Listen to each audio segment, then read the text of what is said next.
नमस्कार दोस्तों, मैं गंगा आपको जॉब सर्च यूट्यूब चैनल में हार्दिक अभिनंदन, हार्दिक स्वागत करता हूं। चलिए तो आज हम चलते हैं बंदरगाह के बारे में कि भारत में कौन बंदरगाह कहाँ है और किसकी विशेषता क्या है। तो सबसे पहले इस चैनल को आगे बढ़ाते हुए आप हमारा सहयोग करें और जो नए आए हैं चैनल को सब्सक्राइब कर लें, लाइक कर लें और बेल आइकन दबा लें जिससे हमारी वीडियो आप तक पहले पहुंचे।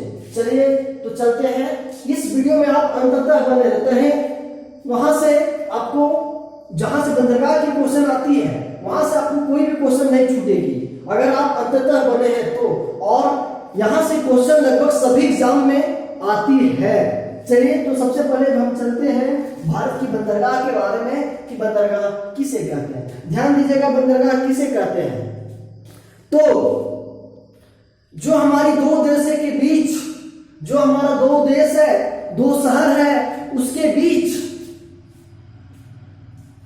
समुद्र मार्ग जिससे हमारी वस्तुएं, सामान आयात निर्यात किए जाते हैं उसे को हम बंदरगाह कहते हैं। अर्थात हम यह कह सकते हैं कि दो देशों के बीच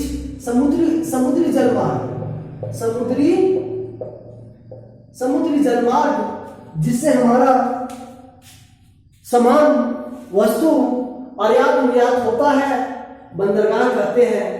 और बंदरगाह में ठहरने की भी व्यवस्था होता है, सामान रखने की भी व्यवस्था होता है। तो चलिए आज हम चलते हैं सभी बंदरगाह की विशेषता के बारे में। तो सबसे पहले हम बंदरगाह से सबसे पहले फर्स्ट नंबर में कांडला बंदरगाह से स्टार्ट करते हैं। कांडला बंदरगाह कहाँ है? तो कांडला बंदरगाह यह है गुजरात में स्थित। कांडला बंदरगाह जो है वह गुजरात में स्थित है और यह भारत का सबसे उत्तर में स्थित है। देखिए ये जो हमारा है यहाँ गुजरात है और यह कांडला बंदरगाह यहीं पे है। तो कांडला बंदरगाह भारत के गुजरात राज्य में स्थित है। इसे ज्वारीय बंदरगाह कहते हैं। इसे ज्वारीय बंदरगाह के नाम से जाना जाता है। इसे ज्वारीय बंदरगाह के नाम से जाना जाता है। इसकी विशेषता आप लोग लिखिएगा। इस बंदरगाह को 2019 में नाम बदलकर दीनदयाल बंदरगाह रखा गया। ध्यान दीजिएगा, कांडला बंदरगाह जो गुजरात में स्थित है इसे ज्वारीय बंदरगाह कहते हैं और यह 2019 में इसका नाम बदलकर दीनदयाल बंदरगाह रखा गया। दूसरी बंदरगाह की ओर हम लोग चलते हैं। दूसरा बंदरगाह है हमारा मुंबई बंदरगाह। मुंबई बंदरगाह है, यह मुंबई में स्थित है। यह मुंबई में स्थित है और यह जो है भारत का सबसे बड़ा बंदरगाह, भारत का सबसे बड़ा बंदरगाह है। भारत का सबसे बड़ा बंदरगाह कौन है? मुंबई बंदरगाह। इसका वजन, भार सबसे अधिक है। अर्थात यह कह सकते हैं कि मुंबई बंदरगाह का वजन सबसे अधिक है, जिसके कारण अगला नाहवा सेवा बंदरगाह का स्थापित किया गया। तो तीसरा हम यह कह सकते हैं कि तीसरा जो बंदरगाह है वह कौन सा है? नाहवा सेवा। तीसरा बंदरगाह नाहवा सेवा बंदरगाह है, जिसे भारत की जो मुंबई बंदरगाह था उसको वजन कम करने के लिए नाहवा सेवा बंदरगाह को स्थापित किया गया, जो कि मुंबई में ही स्थित है। अगला चलते हैं तीसरा बंदरगाह की ओर, नाहवा सेवा बंदरगाह। ये भी मुंबई में स्थित है। और इसका मतलब मुंबई बंदरगाह का जो भार था इसे कम करने के लिए किया गया। जो नाहवा बंदरगाह है यह कृत्रिम बंदरगाह है। यह कृत्रिम बंदरगाह है। कृत्रिम मतलब जो मानव के द्वारा खुद से बनाया गया है उसे कृत्रिम कहते हैं, वह कृत्रिम बंदरगाह है। अगला हम चलते हैं चौथा बंदरगाह की ओर, मर्मागोवा। मर्मागोवा, मर्मागोवा यह गोवा में स्थित है। कहाँ है? गोवा में स्थित है। मर्मागोवा कहाँ स्थित है? गोवा में स्थित है और यह ज्वारी नदी पर स्थित है। यह ज्वारी नदी पर स्थित है। मतलब मर्मागोवा का दो विशेषता, यह गोवा में स्थित है, यह ज्वारी नदी पर स्थित है। पांचवा बंदरगाह है वह क्या है? New Mangaluru. New Mangaluru, new Mangaluru जो है वह बंगलौर में स्थित है। यह बंगलौर में स्थित है। न्यू मंगलुरु जो है यह बंगलौर में स्थित है और इससे लोएस्ट कपड़ा, चमड़ा, मछली का आयात निर्यात भारी मात्रा में किया जाता है। अर्थात न्यू मंगलुरु जो बंदरगाह है वह बंगलौर में स्थित है और इससे लोएस्ट कपड़ा, चमड़ा, मछली का आयात निर्यात बड़े पैमाने पर किया जाता है। अगला हम चलते हैं छठे बंदरगाह की ओर। छठे बंदरगाह कौन सी है? चलिए अंत तक बने रहे, यहां से क्वेश्चन आपके आते ही रहेंगे। एक भी क्वेश्चन इससे बाहर नहीं आएगी, क्योंकि जो भी पीटी का एग्जाम हो, मेंस का एग्जाम हो, यहां से क्वेश्चन आती है। अगला चलते हैं छठा बंदरगाह की ओर, कोचीन। कोचीन बंदरगाह यह कहां स्थित है? केरल में स्थित है। कोचीन बंदरगाह जो है केरल में स्थित है और यह जो है कौन बंदरगाह है? प्राकृतिक बंदरगाह है। ध्यान दीजिएगा, यह प्राकृतिक बंदरगाह है। मतलब प्राकृतिक का मतलब यह है कि इसमें मानव का हाथ कुछ भी नहीं है, मानव के द्वारा बनाया गया नहीं है, यह प्राकृतिक के द्वारा बनाया गया है। अगला हम चलते हैं तूतीकोरिन।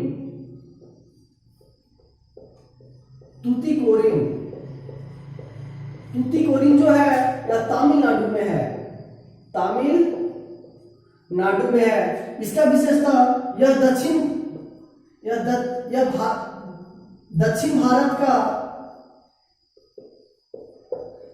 भारत का बंदरगाह है। मतलब यह सबसे दक्षिण में स्थित है। जो तूतीकोरिन है यह सबसे दक्षिण में स्थित है। तूतीकोरिन है जो सबसे दक्षिण में स्थित है। भारत इसे कहा जाता है, इसे कह सकते हैं हम भारत की सबसे निचली बंदरगाह। भारत की सबसे निचली बंदरगाह,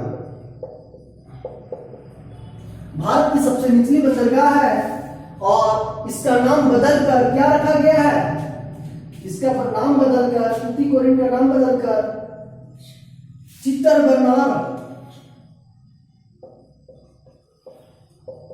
चितबनार रखा गया है।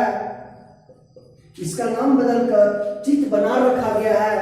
अगला हम चलते हैं चेन्नई बंदरगाह की ओर, अंटवा है। अंटवा देखिए, ध्यान देते जाइएगा, ये क्वेश्चन आपका इंपॉर्टेंट है बहुत ज्यादा।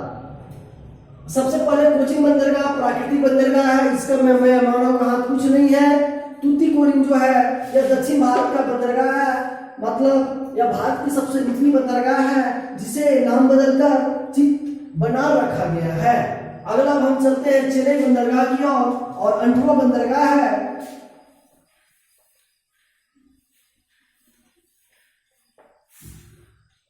अगला हम चलते हैं चेन्नई, अंटवा, चेन्नई बंदरगाह की ओर। तो यह भी तमिलनाडु में स्थित है। यह भी तमिलनाडु में स्थित है। चेन्नई बंदरगाह जो है यह तमिलनाडु में स्थित है। यह सबसे पुरानी बंदरगाह है। ध्यान दीजिएगा, यह सबसे पुरानी बंदरगाह है। यह सबसे पुरानी बंदरगाह है, लिख लीजिएगा। चेन्नई बंदरगाह तमिलनाडु में स्थित है और यह सबसे पुरानी बंदरगाह है। आगे ध्यान दीजिएगा, इसे 1859 में ही बनाया गया था,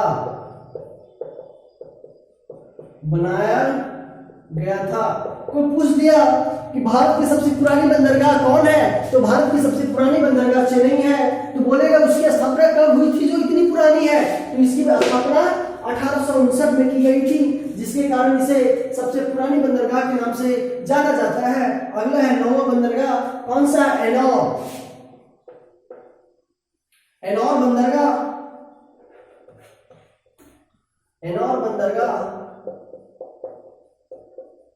बंदरगाह।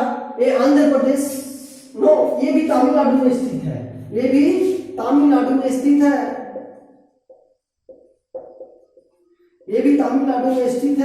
एनोर बंदरगाह। ध्यान दीजिएगा, तमिलनाडु में 3 बंदरगाह, सबसे नीचे तूतीकोरिन, बीच में चेन्नई और एनोर बंदरगाह, मतलब तमिलनाडु में 3 बंदरगाह है। अब एनोर बंदरगाह जो है यह कंप्यूटराइज बंदरगाह है। कोई पूछ दिया कंप्यूटराइज बंदरगाह भारत में कौन से है, तो एनोर बंदरगाह जो है यह कंप्यूटराइज बंदरगाह है। इसे देश के पब्लिक बंदरगाह कहते हैं,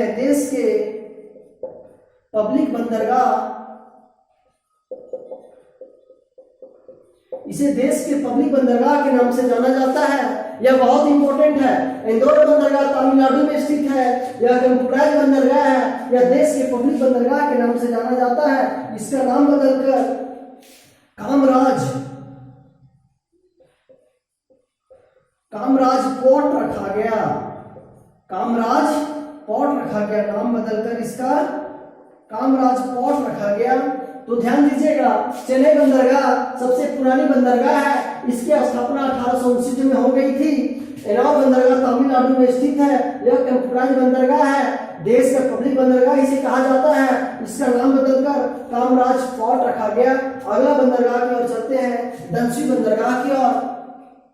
सभी का विशेषता बहुत महत्वपूर्ण है, इससे सारी क्वेश्चन पूछी जाती है। चलिए ध्यान देते जाइएगा, अंततः बने रहें। दोस्तों को बतलाएं कि यहाँ पे ज्योग्राफी की क्लास, मैथ्स की क्लास, साइंस की क्लास, रीजनिंग की क्लास, सभी विषयों की क्लास चलती है टाइम पर। अगला है विशाखापट्टनम।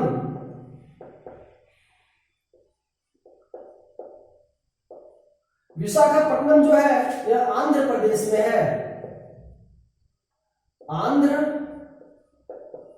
आंध्र प्रदेश में स्थित है। ध्यान दीजिएगा, विशाखापट्टनम जो बंदरगाह है यह आंध्र प्रदेश में स्थित है।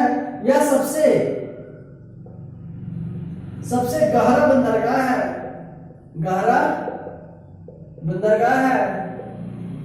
यह सबसे गहरा बंदरगाह है। ये देखिए, विशाखापट्टनम आंध्र प्रदेश में स्थित है, यह सबसे गहरा बंदरगाह है। बहुत इंपॉर्टेंट है ये क्वेश्चन, पूछ देगा भारत की सबसे गहरा बंदरगाह विशाखापट्टनम है। यह लॉएस्ट मछली का आयात निर्यात बड़े पैमाने पर करता है। उसके अलावा चमड़ा, कोयला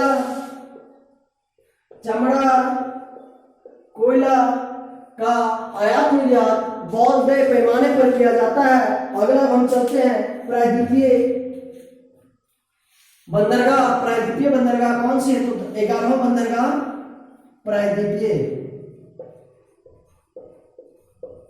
प्रायद्वीपीय बंदरगाह। तो प्रायद्वीपीय कहाँ स्थित है? उड़ीसा में। प्रायद्वीपीय उड़ीसा में स्थित है। हाँ, उड़ीसा में।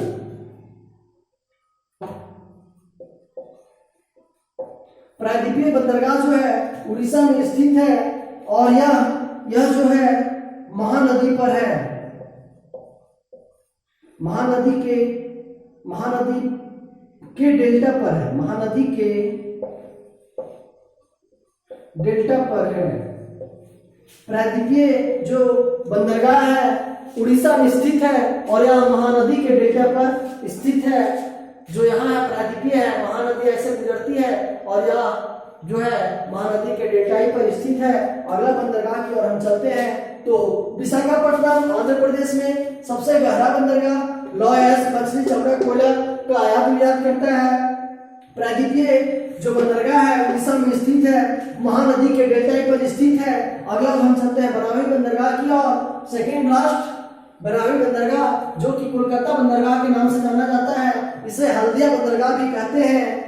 तो यह कहाँ स्थित है वो बताता हूं आपको। पर लास्ट सेकेंड लास्ट है ये कोलकाता। कोलकाता बंदरगाह कहाँ स्थित है? कोलकाता में ही।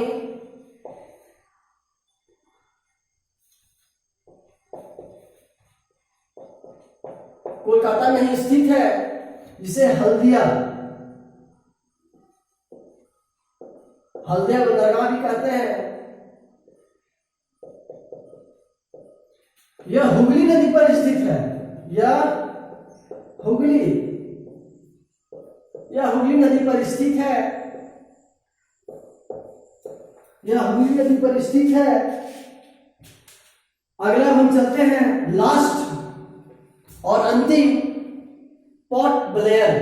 क्या? Port Blair. पोर्ट ब्लेयर जो है ये अंडमान निकोबार में है। अंडमान निकोबार में स्थित है। देखिए अंडमान निकोबार यह सबसे दक्षिणतम बंदरगाह के नाम से जाना जाता है। ध्यान दीजिएगा, यह सबसे दक्षिणतम बंदरगाह के नाम से जाना जाता है। इसकी स्थापना यह स्थापित कब किया गया? स्थापित 2010 में किया गया। इसकी स्थापित 2010 में किया गया और इसे हम कह सकते हैं एक और सबसे नया बंदरगाह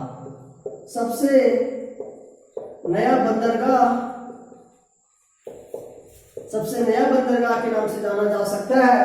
तो एक बार और चलिए पूरे बंदरगाह को रूबहू बनाते हैं। कंडला बंदरगाह गुजरात में ज्वारी नदी पर स्थित है। ठीक है, इसका नाम बदलकर दीनदयाल बंदरगाह रखा गया। दूसरा मुंबई बंदरगाह, यह सबसे बड़ा बंदरगाह, इसकी वजन अधिक है, भार अधिक है, जिसके कारण नावा सेवा का स्थापित किया गया जो कृत्रिम बंदरगाह है।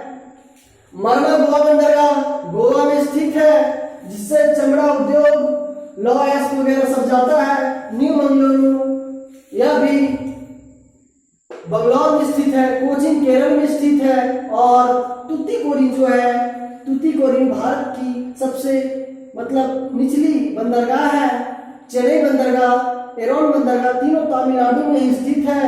अगला विशाखापट्टनम बंदरगाह यह सबसे गहरा बंदरगाह है, यह आंध्र प्रदेश में स्थित है। अगला है प्रायद्वीपीय बंदरगाह, यह उड़ीसा में स्थित है और यह महानदी के डेल्टाई क्षेत्र में स्थित है। अगला है कोलकाता बंदरगाह। तो कोलकाता बंदरगाह को हल्दिया बंदरगाह के नाम से भी जाना जाता है, यह हुगली नदी पर स्थित है। अगला है पोर्ट ब्लेयर बंदरगाह। तो पोर्ट ब्लेयर बंदरगाह देखिए यहाँ अंडमान निकोबार में भारत की सबसे दक्षिणतम बंदरगाह अंडमान निकोबार पोर्ट ब्लेयर के नाम से जाना जाता है। इसकी स्थापना 2010 में किया गया। यह सबसे नया बंदरगाह है। तो ध्यान दीजिएगा दोस्तों, यहाँ से क्वेश्चन आपको एग्जाम में पूछी जाती है, इससे बाहर आपको कोई भी क्वेश्चन नहीं पूछा जाएगा। ये अगर आपका कंप्लीट हो गया 13 बंदरगाह, जो मुख्य बंदरगाह है 13 बंदरगाह भारत में, जिससे आपकी क्वेश्चन आती है और यहाँ से क्वेश्चन आपको पूछी जाती है। इतनी गर्मी में आपको बताया जा रहा है। आपको इस चैनल को आगे बढ़ाने में सहयोग करना होगा। यहाँ से सारी सब्जेक्ट की पढ़ाई होती जा रही है, तो ध्यान दीजिएगा, ये आप कंप्लीट कर लीजिएगा। अगला मैं लेकर आऊंगा दूसरे चैप्टर भारत का ही भूगोल। मैं आपको नहीं बताऊंगा, क्योंकि आपको अगर बता दूं तो आप शायद उस पर ध्यान नहीं दीजिएगा। चलिए, तो आज का क्लास इतना ही। ये आप कंप्लीट कर लीजिएगा। मैं बताता हूं, आपको पूछा जाएगा एक क्वेश्चन, ये आप कंप्लीट कर लीजिएगा। नहीं हो किसी भी हालत में क्वेश्चन पूछी जाएगी। Thank you. धन्यवाद, नमस्कार आप सभी को।